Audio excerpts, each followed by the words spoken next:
Hello दोस्तों, आपने कभी ना कभी ये काला साबुन तो यूज किया ही होगा, लेकिन क्या आप कभी जानते हैं कि ये बनाया कैसे जाता है। आज की वीडियो में हम स्टेप बाय स्टेप समझेंगे कि ये बनाया कैसे जाता है, फ्रॉम रॉ मटेरियल से लेके पैकिंग तक। तो बने रहिए हमारे साथ एंड तक। सबसे पहले काला साबुन बनाने के लिए नेचुरल रॉ मटेरियल कलेक्ट किया जाता है। प्लांट ऐश, कोकोनट ऑयल, मस्टर्ड ऑयल या कभी कभी एनिमल फैट्स का भी यूज किया जाता है। ये सब चीजें इसलिए यूज होती हैं क्योंकि स्किन के लिए रिलेटिवली जेंटल होती हैं और नेचुरल क्लीनिंग प्रॉपर्टीज देती हैं। इस प्रोसेस का सबसे इम्पोर्टेंट पार्ट होता है ऐश बनाना। लकड़ी, सूखे पत्ते, प्लांट मटेरियल को जलाकर उनकी राख बनाई जाती है। ये ऐश एक नेचुरल एल्कलीन सब्सटेंस होता है जो साबुन बनने के लिए एक की रोल प्ले करता है। इस वजह से इस साबुन का कलर डार्क होता है। अब नेचुरल ऑयल्स को बड़े बर्तन या लोहे की कढ़ाई में हीट किया जाता है। ये ऑयल ग्रेजुअली गर्म होता है और एक बेस रेडी करता है जिसमें बाकी इंग्रेडिएंट्स मिक्स होंगे। इस स्टेज पर टेम्परेचर कंट्रोल भी बहुत इंपॉर्टेंट होता है। जब ऑयल प्रॉपर टेम्परेचर पर पहुंच जाता है तब उसमें धीरे धीरे ऐश मिलाई जाती है। इससे एक केमिकल रिएक्शन स्टार्ट होता है जिसे स्पोनिफिकेशन कहते हैं। इस रिएक्शन से ऑयल और ऐश मिलकर सोप में कन्वर्ट होने लगते हैं। कुछ समय बाद ये मिक्सचर थिक होने लगता है और एक पेस्ट जैसा बन जाता है। इसका कलर ग्रेजुअली डार्क ब्राउन से ब्लैक की तरफ शिफ्ट होता है। इस स्टेज पर कंटिन्यूअस स्ट्रिंग जरूरी होती है ताकि मिक्सचर इवनली कुक हो।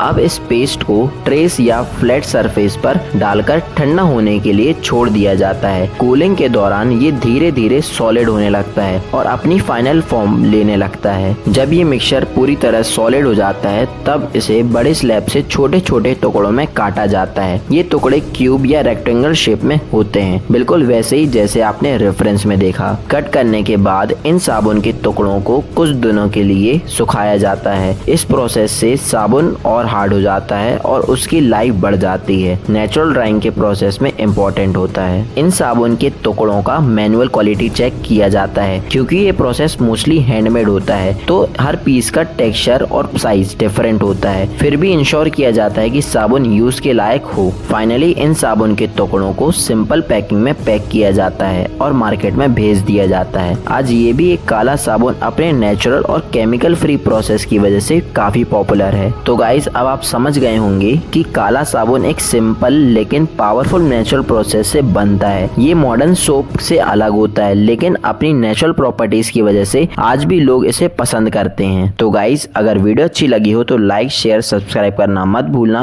और अगली वीडियो किस टॉपिक पे चाहिए कमेंट में जरूर बताएं।